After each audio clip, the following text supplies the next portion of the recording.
My name is Catherine and I'm 8 years old. And my question is, why are humans and robots similar? My name is Bilge Mutlu. I'm an associate professor of computer science at the University of Wisconsin-Madison. I also direct the Wisconsin Human-Computer Interaction Lab, where we develop technologies for human use and build principles and methods to design them better. Robots can be similar to people, but they aren't necessarily similar to people. We make them, so we can make them to be similar. We can make them not to be similar. There are some benefits that you get out of similarity. We generally want to make our environment similar to us, familiar to us. We work better with things that are familiar, and things that are familiar kind of jumpstart our sense-making of them. So it's easier to make sense of things that are familiar to us. Anything that we try to do that tries to replicate human behavior, we find that is very, very complex.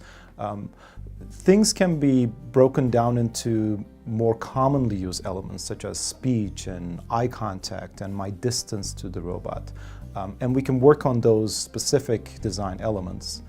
That's the good news. The bad news is that trying to replicate human behavior in the exact sense is a very, very challenging task. So what we try to do is that we try to identify patterns that humans display and try to replicate those patterns. So it's not an exact human behavior, but it's human-like behavior. Uncanny Valley is when a representation, it doesn't have to be a robot, it could be characters in a movie, it could be something else.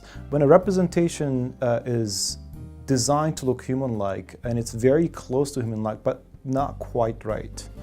It's very close, but it is just short of being human-like that it starts looking very creepy. Our goal right now, in relation to Uncanny Valley, is to how do we provide the kinds of benefits that robotics technology can provide without sort of falling into the valley and eliciting these kinds of negative feelings about robots.